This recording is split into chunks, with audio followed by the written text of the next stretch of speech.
በመከላከያ ሰራዊት የልዩ ዘመቻዎች እዝ በሐዋሳ ሐይቅ እንዲታይ የተደረገው የውሃ ላይ የልምምድ ትርኢት ኢትዮጵያና ኤርትራ በቀይ ባህር ጉዳይ መፋጠጥ ውስጥ በገቡበት በዚህ ጊዜ መከናወኑ ሁለቱ ሀገራት መካከል ያለውን ስጋት ይበልጥ ያናረ ነው ተባለ።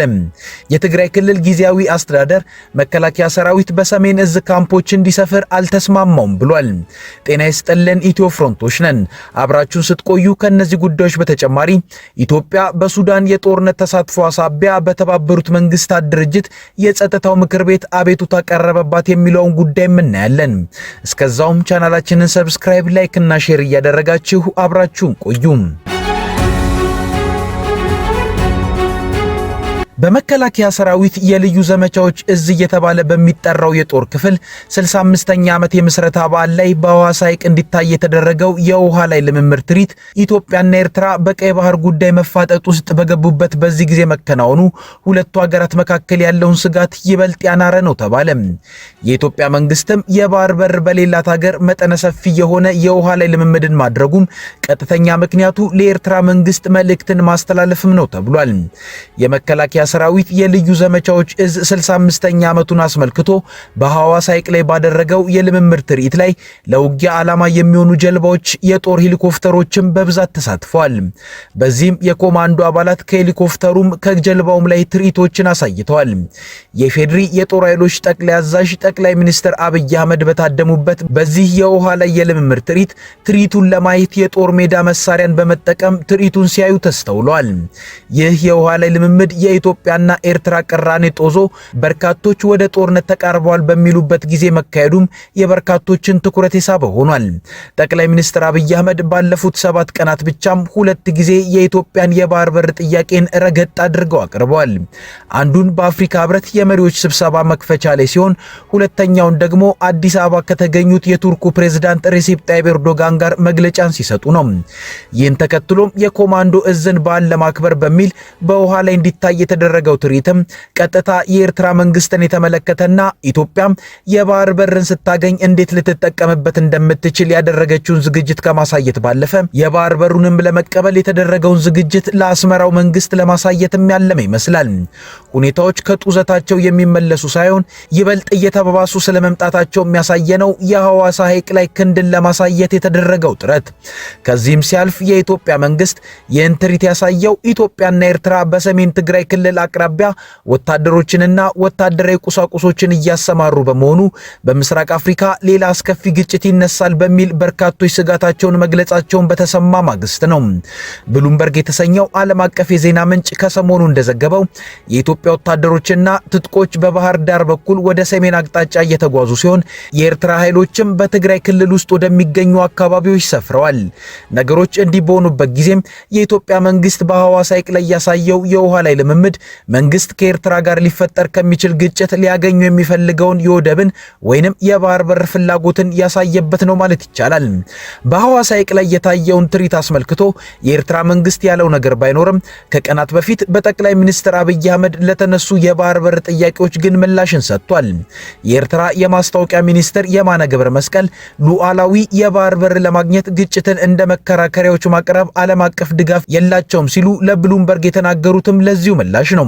ጠቅላይ ሚኒስትር አብይ አህመድና ፊልድ ማርሻል ብርሃኑ ጁላ በተገኙበት የታየው የሐዋሳ ሐይቅ የውሃ ላይ ልምምድ የኢትዮጵያ መንግስት የባህር በርን ካላገኘ እንደማይመለስ ያሳየበት የመጨረሻው ምልክት መሆኑንም የተናገሩ አሉ። ጠቅላይ ሚኒስትር አብይ አህመድ ገና ወደ ስልጣን እንደመጡ ብዙም ሳይቆዩ ነበር ከፈረሰ ብዙ ዓመታት የሆነውን የባህር ኃይልን መልሰው ያቋቋሙት። ይህም በሌለ ባህር የተቋቋመ የባህር ኃይል ነው፣ ኢኮኖሚያዊ ኪሳራንም የሚያመጣ ነው በሚል ሲተች ነበር። የአብይ መንግስትም የባህር ኃይልን ወደ ስራ ለማስገባት ከባድ ዲፕሎማሲያዊ ኪሳራን ያስከተለ ለሶማሌላንድ የሀገርነት ዕውቅናን ለመስጠት መንገድን ጀምሮ ነበር። ዓለም አቀፍ ውግዘቱ ሲበረታበት ወደ ኋላ ተመለሰ እንጂ ከኤርትራ መንግስትም ጋር በዚሁ የባህር በር ይገባኛል ጥያቄ ላይ ተደጋጋሚ ድርድር ለማድረግ ቢጥርም ተቀባይነትን አላገኘም። ዛሬ ላይ ከአስመራ ጋር ወደ ከባድ ውጥረት ውስጥ የገባውም በዚሁ የባህር በር ጥያቄ ነው። ነገሩም ዲፕሎማሲያዊ መንገዶች አልቋል እስኪባሉ ድረስ የታየ የአደባባይ መወጋገዝንም ያሳየ ነው። ለማንኛውም ግን ጠቅላይ ሚኒስትር አብይ አህመድ በሐዋሳ በተካሄደው የውሃ ላይ ልምምድ ይህንኑ የመንግስታቸውን ፍላጎት ለመጨረሻ ጊዜ አሳይተዋል ማለት ይቻላል። የትግራይ ክልል ጊዜያዊ አስተዳደር መከላከያ ሰራዊት በሰሜን እዝ ካምፖች እንዲሰፍር አልተስማማውም ብሏል። ጊዜያዊ አስተዳደሩ የኢትዮጵያ መንግስት ሰራዊት ወደ ትግራይ ክልል እንዲገባ በፌዴራል መንግስት ትዕዛዝ ተላልፏል በሚል የተሰራጨው መረጃ ፍጹም ሐሰት ነው ሲልም አስተባብሏል።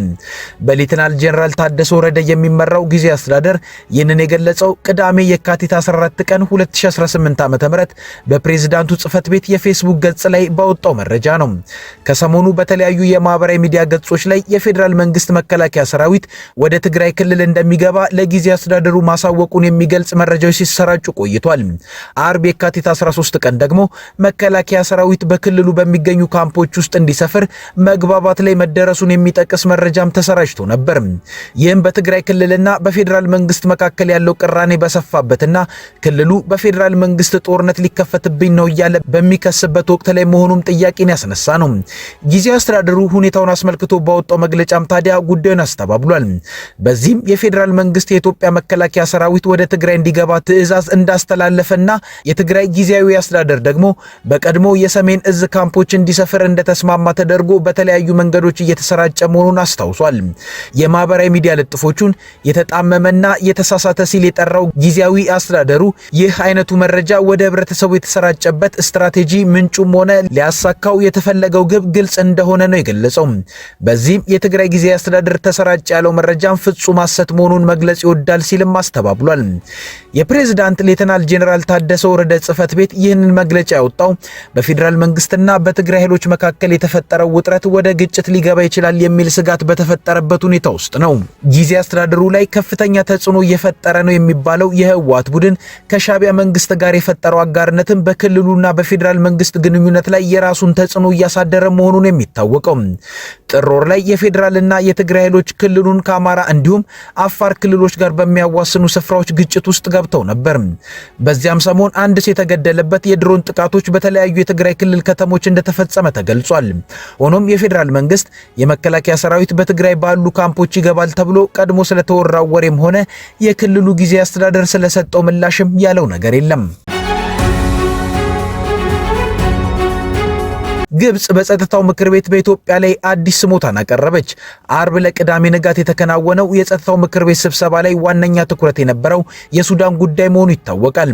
በዚህ ስብሰባ ላይ ተገኝተው ንግግርን ካሰሙት ውስጥ በተመድ የግብጽ ቋሚ መልእክተኛ የሆኑት ኢሃብ አዋድ አንዱ ናቸው። አምባሳደር አዋድ በንግግራቸው በግልጽ ኢትዮጵያ የሚል ስምን ባይጠሩም ከሱዳን ጎን የሚገኝ አንድ ጎረቤት ሀገር የፈጥኖ ደራሽ ኃይሉን ታጣቂዎች እያሰለጠነ ነው ብለዋል። ጨምረውም በምስራቅ ሱዳን የሚገኘው የሀገር ለፈጥኖ ደራሽ ኃይሉ ታጣቂ ኃይሎች ስልጠናና ጦር መሳሪያ በመስጠት በሱዳን ያለው ግፍ እንዲቀጥል ድጋፍ እያደረገ ይገኛል ያሉት አምባሳደሩ ፈጥኖ ደራሽ ኃይሉ በሰብአዊነት በሰላማዊ ሰዎች በሴቶችና በህፃናት ላይ የሚያካሄደውን አሰቃቂ ጦርነት እንዲቀጥል ይህ ካምፕ ትልቅ ሚና መጫወቱንም አስረድተዋል። ንግግራቸውን በመቀጠልም የተመድ የጸጥታው ምክር ቤት ለሱዳን ህዝብ ስቃይ ተጠያቂ የሆኑ አካላትና ችግሩም እንዲባባስ የሚያደርጉትን ሀገራት ጭምር ተጠያቂ እንዲያደርግም ጥሪ አቅርበዋል። አምባሳደሩ በንግግራቸው ላይ ምንም እንኳን ስም ባይጠሩም ይህ ንግግርን ያደረጉት በሮይተርስ ኢትዮጵያ በቤኒሻንጉል ጉሙዝ ክልል ለፈጥኖ ደራሽ ኃይሉ ማሰልጠኛ ካምፕ ሰጥታለች የሚል ዘገባ ባሰራጨ ማግስት በመሆኑ ማንን ለመጥራት እንደፈለጉ ግልጽ መሆኑን ታዛቢዎች ይናገራሉ። የኢትዮጵያ ብሔራዊ ባንክ ቅዳሜ የካቲት 14 ቀን 2018 ዓ.ም ባካሄደው ልዩ የውጭ ምንዛሬ ጨረታ የአንድ የአሜሪካ ዶላር አማካይ የመሸጫ ዋጋ ካለፈው ሳምንት የ1.21 በመቶ ቅናሽ በማሳየት 153 ብር ከ25 ሳንቲም ብር መውረዱን አስታውቋል። ባንኩ ለዚህ ልዩ ጨረታ እጅግ ከፍተኛ የሆነ 500 ሚሊዮን ዶላር ለገበያ ያቀረበ ቢሆንም የንግድ ባንኮች የጠየቁት መጠን ግን ካቀረበው በታች ሆኖ ተመዝግቧል። ይህም ባለፉት ሳምንታት በገበያው ላይ ይታይ የነበረውን ከፍተኛ የውጭ ምንዛሬ ፍላጎት የዋጋ ጭማሪ የገታ ክስተት ሆኗል። በቅዳሜው ልዩ ጨረታ ላይ በአጠቃላይ 30 ባንኮች የተሳተፉ ሲሆን የቀረበው የፍላጎት መጠን 455.29 ሚሊዮን ዶላር ሆኖ ተመዝግቧል። ይህም ብሔራዊ ባንክ ካቀረበው 500 ሚሊዮን ዶላር ውስጥ 91.1 በመቶ ብቻ ገዢ ማግኘቱን የሚያሳይ ሲሆን ቀሪው 44.71 ሚሊዮን ዶላር ወይንም 8.9 በመቶ ሳይሸጥ መቅረቱ ታውቋል። በጨረታው የተሳተፉት ያለፉት ሁሉም 30 ባንኮች የጠየቁትን የውጭ ምንዛሬ ሙሉ ለሙሉ ማግኘት የቻሉ ሲሆን ይህም ካለፈው ማክሰኞ የካቲት 10 ቀን 2018 ዓ.ም ጨረታ ጋር ሲነጻጸር ከፍተኛ ልዩነት አለው። በወቅቱ ከቀረቡት 31 ባንኮች መካከል 21ዱ ወይንም 67.7 በመቶ ብቻ ነበሩ አሸናፊ መሆን የቻሉት። የቅዳሜው ጨረታ ውጤት ካለፈው ሳምንት መደበኛ ጨረታ ጋር ሲነጻጸር በዋጋ ረገድም መጠነኛ መረጋጋት የታየበት ነው። ባለፈው ማክሰኞ በተካሄደው 18ኛው ዙር ጨረታ ከፍተኛው የመግዣ ዋጋ 155.1299 ብር የነበረ ሲሆን በቅዳሜው ዕለት ግን ወደ 154 ብር ዝቅ ብሏል። ይህም የ0.73 በመቶ ቅናሽን አሳይቷል። በተመሳሳይ ዝቅተኛ የመቁረጫ ዋጋ ካለፈው ሳምንት 155.10 ብር ወደ 152.0079 ብር ዝቅ ብሏል። ይህም የምንዛሬ ገበያው ካለፈው ጥር 26 ቀን 2018 ዓ.ም ጀምሮ ሲያሳይ የነበረውን ቀጣይነት ያለው የዋጋ ጭማሪ ሰበረ ሆኗል። ብሔራዊ ባንክ ቅዳሜ ያካሄደው ይህ ልዩ ጨረታ ለገበያው የቀረበው የገንዘብ መጠን ከቀዳሚው ሳምንት የ$70 ሚሊዮን አቅርቦት ጋር ሲነጻጸር በ614 በመቶ ብልጫ አለው። ይህ ከፍተኛ የዶላር አቅርቦት በገበያው ውስጥ ያለውን የውጭ ምንዛሬ እጥረት ለመቅረፍና የጥቁር ገበያውን ጫና ለመቀነስ ያለመ መሆኑ ይታወቃል። ባንኩ በቀጣይ በወጣው መርሃ ግብር መሰረት መሰል የውጭ ምንዛሬ ጨረታዎችን ማካሄዱን እንደሚቀጥልም በመግለጫው አረጋግጧል።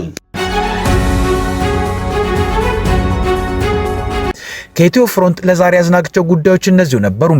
አብራችሁን ስለቆያችሁ እናመሰግናለን። ቻናላችንን ሰብስክራይብ አድርጉልን። መልካም ጊዜ